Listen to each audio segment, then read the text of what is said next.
Welcome to the Hollywood in Toto podcast, the right take on entertainment. The HiT cast offers a weekly look at Hollywood from a conservative point of view. Sick of media bias infecting Hollywood headlines? Tired of stars insulting your views? HiT has your back. Now, here's your host, Christian Toto. Welcome to episode 124 of the Hollywood in Toto podcast, the right take on entertainment. This week we speak with Dan Granger, CEO and founder of the Oxford Road ad agency. He's been following that disturbing woke boycott trend, and he's got plenty to say on the subject. You know, in the age of Trump, it's just impossible not to have a thick skin, especially when you cover Hollywood like I do. Is there a plan B? I think so. Stars play the Trump is Hitler card almost every week. Pundits claim that both Trump and his supporters are racist, sexist, you know the drill. And this whole immoral shtick about the concentration camps on our southern border, please. It takes a lot to shock me. But I recently got an email from Showtime saying, hey, look at our new episode of Our Cartoon President. Well, it did shock me, and I still think I'm having a hard time processing it. The show is executive produced by Stephen Colbert, shocking, and it's all about President Trump, making fun of him, his administration, the usual. Well, so what? I mean, you know, it's Orange Man bad all over again, right? This is political satire in our age. It's hopelessly one-sided, it's often not very funny, but that's where the comedy culture is right now for the most part. Thank heavens for the Babylon Bee, by the way. I'm not losing my cool over it. I don't freak out ever I see Jimmy Kimmel owning President Trump over X or Y. It doesn't really matter. And, you know, listen, once in a while Trump brings it on himself, but generally speaking, it's one-sided and it just is what it is. Not this time. This one was different. So Our Cartoon President's most recent episode, which is airing this Sunday, shows Trump fighting back against those conservatives who are under fire. And then it goes on to describe how righty people are getting booted off of Twitter and all social media platforms, about Trump officials are getting chased out of restaurants and spat upon. And of course, what isn't mentioned, which I couldn't help but think about, was Tucker Carlson. A bunch of Antifa protesters went to his house and says, we know where you sleep. They woke up his wife. They scared his wife half to death. It's beyond repugnant.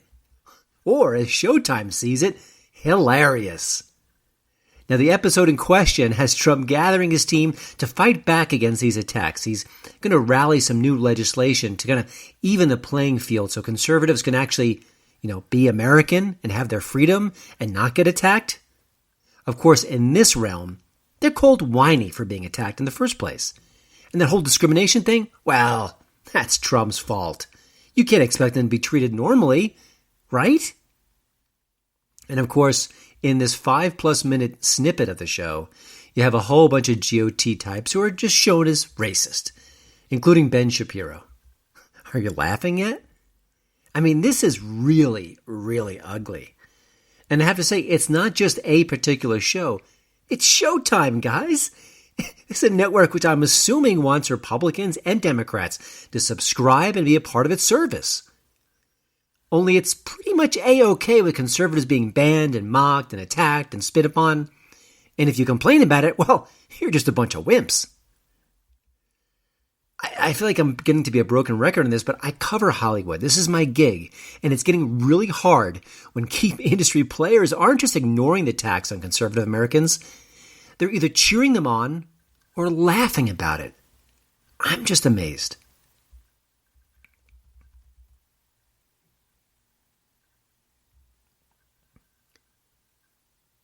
Now, here's the celebrity tweet of the week.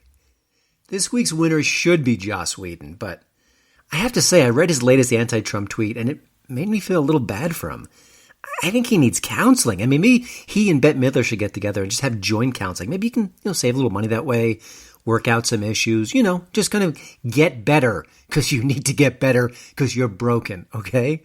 So I want to fall back and just go with Ron Perlman. I love making fun of Ron Perlman here, in part because Ron Perlman falls into the Mueller report trap again. Now, I've been tracking how Hollywood has been working with the Mueller report. It's been pretty interesting. At first, The Mueller report was going to bring Trump down. You had Robert De Niro on Saturday Night Live every other week saying, the walls are closing in. And then the Mueller report came out, no collusion, no obstruction, and Hollywood was devastated, like the left and like the mainstream media, because they're all one and the same. And then something funny happened. Hollywood started to reclaim the Mueller report. We saw these PSA-style videos with different actors saying, look, it's Impeachmentville, it's Impeachmentville. And they even did a live reading of the Mueller report with so many famous actors, including my beloved Kevin Kline. Oh, say it ain't so, Mr. Fischoeder. Now, Ron Perlman, sadly, is in this particular group. He might be their president. This former Sons of Anarchy star just can't quit the Mueller report and the Russian collusion hoax. How do we know that? Well, check out this tweet he shared after Trump's wonderfully apolitical July 4th celebration on the National Mall. Gotta be the most well-attended Russian May Day parade in American history. It's a religion now, folks. You might as well start building churches where they can all sing from the same hymnals. You're listening to the Hollywood in Toto podcast, the right take on entertainment. My hit tip of the week is The Best of Enemies. The true story behind this racially charged drama sounds like a complete and utter fairy tale. You have a Ku Klux Klan member on one side who finds common ground with a black activist in the segregated South. It's crazy. And it really happened. Sam Rockwell plays the Ku Klux Klan guy. Taraji P. Henson is the black activist, and they are both terrific here. He's a hater, but he's got that intellectual strength to look a little bit beyond his biases. She's a fighter, for sure, but she also refuses to give up on anyone, including this guy, even though she probably should. Naturally, critics hated The Best of Enemies. Well, any story showing racial conciliation, it's suspect. You can't just do that. It's absolutely ridiculous. It's like the Green Book. Green Book got Best Picture, and it's a wonderful movie, but a lot of critics on the left, and I repeat myself, just aren't happy when they see people of different ethnic groups working together, pushing past their hate, and getting to actually respect and even love each other.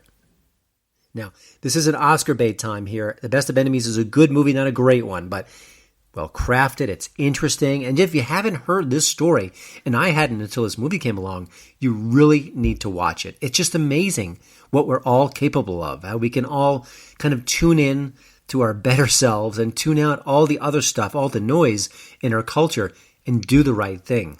It's amazing. The Best of Enemies just came out on home video and streaming services. I think you'll enjoy it. Don't touch that dial. You're listening to my daddy's podcast.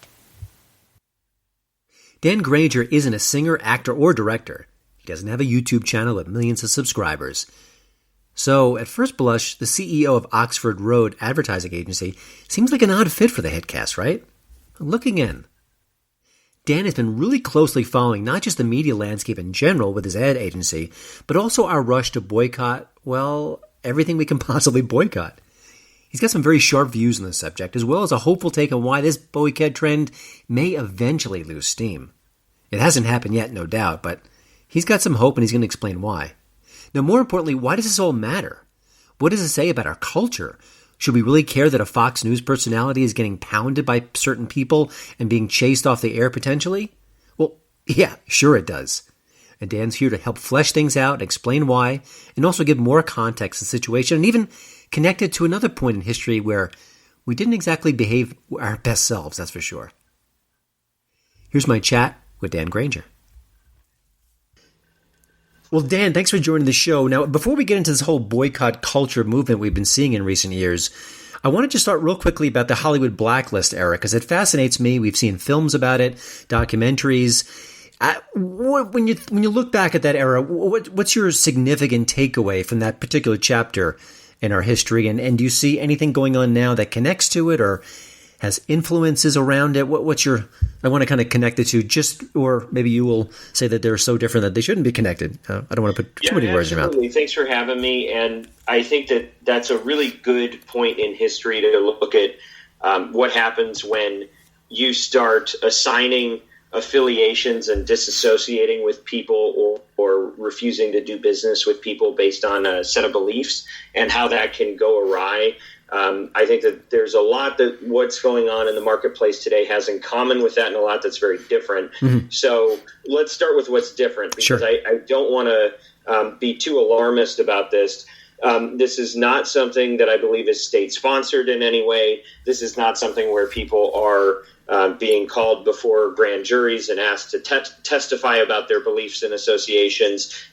Nobody's going to prison over it. I don't know of anybody that's committed suicide over it. So, I think that the stakes are lower today. That doesn't mean it couldn't happen, but I don't think that's what's happening now. But I do think that the parallels are there in that we've got guilt by association at play. I mean, there is a great deal of McCarthyism going on. And, as we talk more, I'm sure everything happening with Nike this week is a good example of that, where now, just based on the time period in which you were born, you can be associated with things that you may have had no desire to be a part of, and have your legacy tarnished as a result. So I think that, it's got many things in common, but also differences that are worth noting. Sure. And I appreciate that, because I think in today's times, it's just like Hitler. All the rhetoric is getting so over the top. Let's kind of lower the temperature, but really kind of dig into things. I mean, I don't think we should avoid these topics, but I also think we should have a bit of perspective. Right. When we look at the modern boycott efforts that we've seen it with Fox News and other companies and other advertisers, are there specific organizations that are doing more of the heavy lifting or spreading the word or kind of organizing that help make these boycotts possible? Absolutely. One of the challenges in the way that media might cover it or the way that brands look at it is they think that this is a movement of the people, which it absolutely is not. This is machine politics in the worst kind of way. And one of the most organized in this is Media Matters. And then you've got groups like Sleeping Giants and MoveOn.org. But, so I signed up for Media Matters to see, how are they positioning these protests to people that are a part of their group. And they say, thank you for joining the fight to hold Fox News accountable. But then they say companies that do business with Fox News are enabling bigotry, lies, and conspiracy theories. I mean, they're just being as black and white as can be, and basically saying there's good guys, there's bad guys, and these are the bad guys. Wearing black hats, and if you're either with us or against us, in a sense, where you can't have what I believe about humanity, which is people are a whole bunch of different things all at the same time. People have negative sides, and people have positive sides, as do organizations, and they're discounting what value there might be in free and open discussion about issues that are important to us. And they're basically saying, listen, nothing good can come of this. We have to stop them from saying this kind of thing. And it seems like, they work their way down from the top. They find the people that are the most, the people that have the highest audience reaches, and, they're trying to pick them off one at a time. Yeah. What's interesting about Fox News is there may be a host who happens to say something that I would disagree with, or I would think that sort of be journalistically shaky, but maybe it'd be better to kind of educate that host and have them understand that, hey, this was wrong, not just have them summarily dismissed off the air. It seems like I don't think anyone really wins from that situation. You mentioned some of the groups.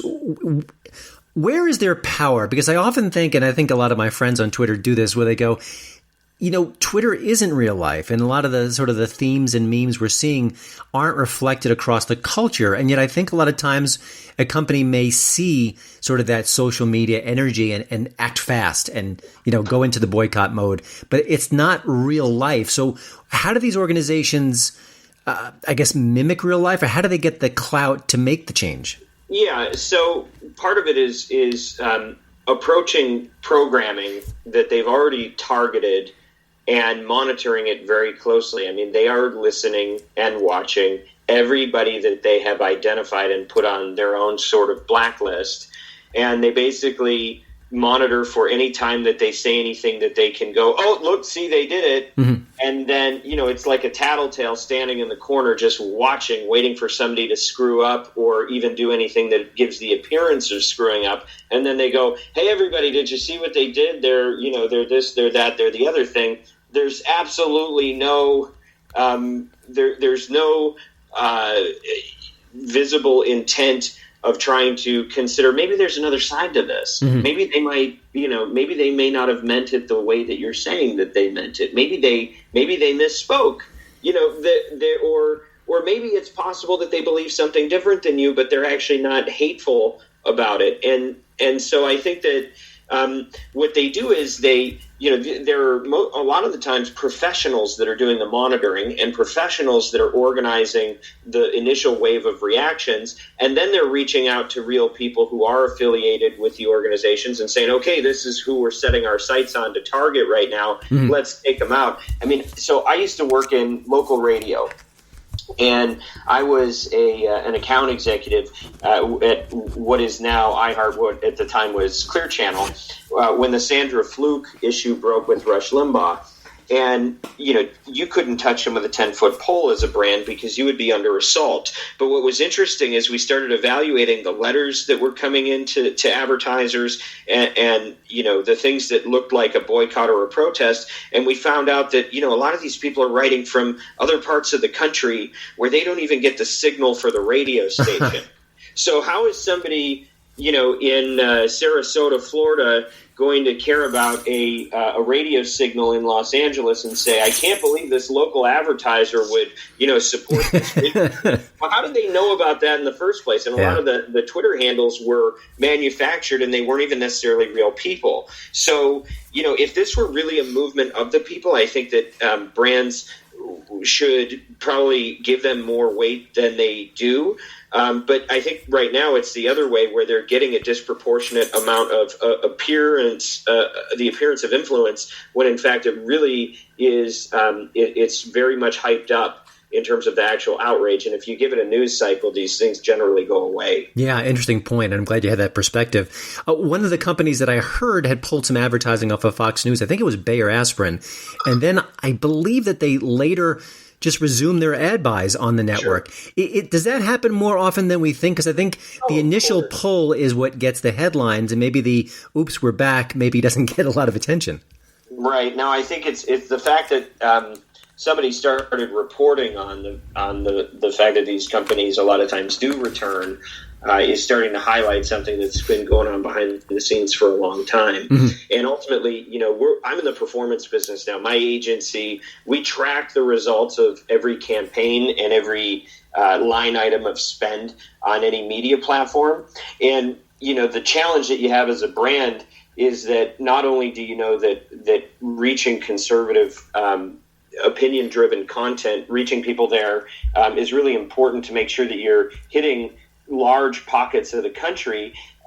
It's also really important if you value a return on investment for your ad spend, because these consumers that listen to that type of programming or watch that type of programming generally have, not only are there a lot of them, they have a lot of discretionary income, and the ads work really, really well. So you'll see, if you do a cable buy and you buy across, dozens of different networks, a lot of times Fox is going to be your leading driver of sales. As are the talk radio personalities that are most often targeted. And so any advertiser that's paying attention to that realizes either before, during, or after they pull their ads that this is actually starting to harm their business. Mm-hmm. And certainly I don't think that the quote-unquote boycotts are adversely affecting sales as much as they are a hassle for everyone. But they're far more impacted by a loss in sales when they pull the ad. So it makes total sense that they go back, or at least they just want to duck it during the news cycle. Yeah. So, people pull out for different reasons. And, I think there's a reason to pull out when these things happen in cases where, if the host said something that was pretty black and white and disagrees with the values you're promoting as a company, if they were clearly disrespectful of other individuals and their opinions and beliefs and values, I think that there's definitely a good reason to say, hey, we're going to take a break and we're going to look into this and we're going to see, is this something that we believe we can continue to operate within our company's mission and values, and really evaluate if this is going to be a fit. I haven't seen anybody say that. I see everybody, just doing knee-jerk reactions and going like, we're out, or we disagree with this host. And it's like, well, you didn't disagree before somebody started calling you out for supporting it, but all of a sudden now you're going public and wanting to be a hero. That's a very immature reaction, in my view, when you start taking a stand against the program that you were previously sponsoring just because you got busted. But if somebody actually wanted to pull out and say, hey, we're just going to take a minute here and assess and be slow to, not rush to judgment one way or the other, I think that would probably be a very wise decision, and that nobody would really be able to fault them for, if they're being rational about it. But unfortunately, I don't see people doing it for that reason. You said a key word that kind of caught my attention is immaturity.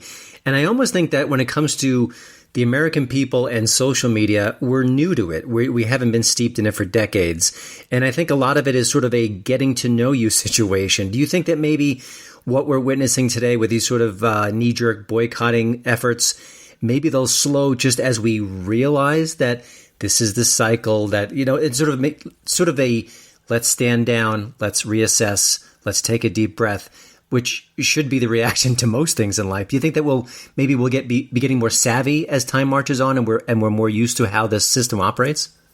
Yeah, I think it's partly that. I think it's also partly that it doesn't stand out as much the more times it happens. Mm-hmm. It's a big deal. It's a big deal when a brand would pull out of a show, a few years ago, and now it's getting to be a routine. And so, I do think they're starting to get used to it. And I think that, when people start playing this card every time a host says something, and they start saying it in cases where it's not quite what they thought it was, like forgive me, but the event that happened in Washington, D.C., with the students that were there, and the media went crazy instantly. Right. The Covington kids. Right, yeah, and then people started apologizing for the knee-jerk reaction because they really didn't follow any kind of, process of due diligence to say, are we right in making the assessment that we're making? Should we do such a quick trial of these people as soon as the event occurs? I think that's a good example where people move too fast and realized, we actually did move too fast. This was probably not the right way to do it. Mm-hmm. And I think the more times that things like that happen, the more people are going to start to be a little bit more discerning. And the more commonplace it is when you realize there's going to be a Fox News protest every fiscal quarter or maybe even monthly. Uh-huh. It's like, okay, well, it's not news anymore. It's not that big a deal anymore.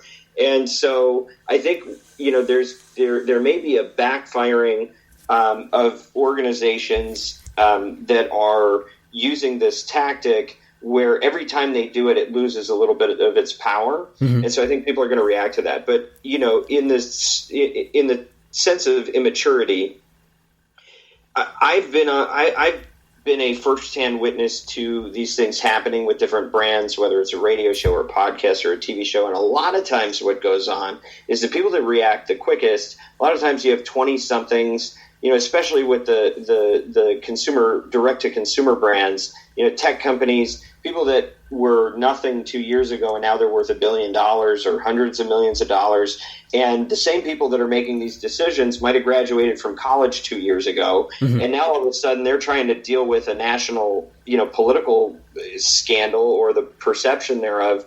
And they don't have the maturity or the experience to know exactly how to, slow down mm-hmm. and don't just react so quickly. Don't be so quick to draw your weapon because that may come back to get you. And so I do think some of it's a reflection of lack of experience on the part of the marketer. Some of it's the fact that the marketplace has changed. These cycles have changed. And I do see a diminishing effectiveness of this over time. And something I've been forecasting for a while now is that, they're really going to start to regret this if the right starts doing the same thing. And in this case with Nike, I think that may be happening. And frankly, I don't think that this is great for anybody, no matter who does it. I don't think that corporate boycotts are generally the best way to get your point across, or a sustainable model. But when everybody's doing it to everybody, it's just like, okay, this is a race to the bottom now. And that was my next question. And you had a column in thehill.com, which I'll link to at the show notes page at hollywoodintoto.com. I think it was a few weeks back. And you said, this is the exact line, which is kind of what you just intimated recently.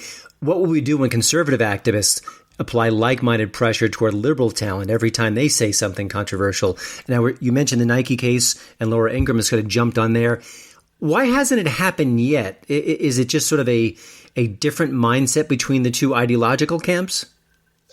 I can't tell you why it hasn't happened yet. I'm really not here representing one side of the political spectrum, but what I'd like to believe is that it's because they realize this is not a great tactic for the long game that everybody is hopefully playing here to win hearts and minds and influence people.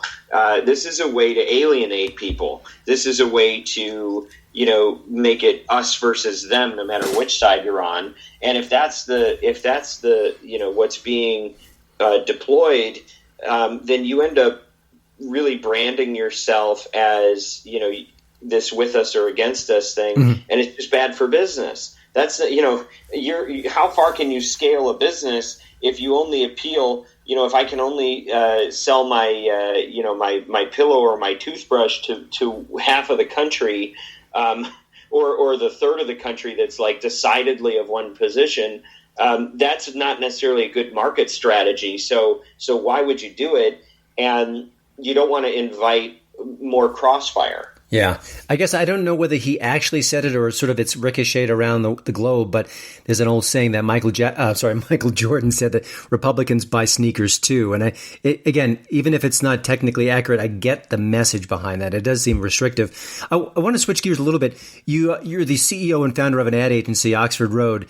I was just kind of curious. It's 2019. It feels like in so many ways, our culture, our marketplace is vastly different than it was like 10 years ago. Do you feel that? And do you think that the work that you do now is maybe in some ways very different than what you used to do, or are the essentials all the same and maybe some minor nips and tucks along the way? Great question. And I think it's both. I think in many ways the old fundamentals apply and always will. As a marketer, I still swear by David Ogilvy's Ogilvy on Advertising, or Confessions of an Ad Man. And, that was written in the 60s. So I think that there are some things that are tried and true and always important.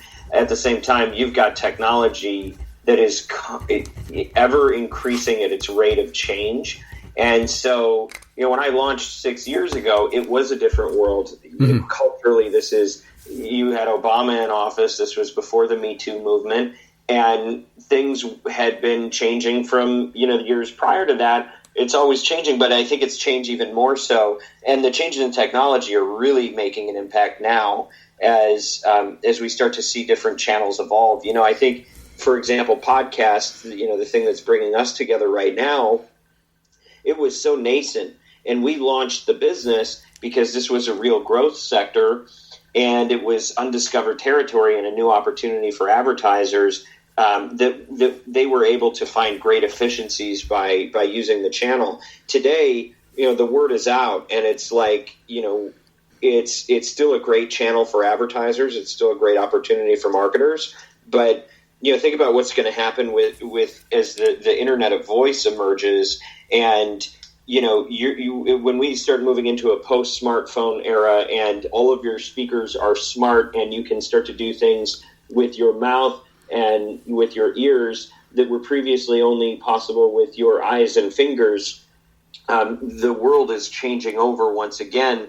And what's a podcast? when, every speaker can give you any kind of information and it's all interactive? Do we even call it a podcast anymore? Mm-hmm. So it's, I do think that the world is changing very, very quickly and will increasingly do so in the coming years. Yeah, it's fascinating. One last question. Is there any particular tool in your toolkit now that you didn't have 6 years ago that excites you as sort of I'm so glad I've got this opportunity to use X, because as an advertiser, I need that so desperately, or it comes so quickly in handy?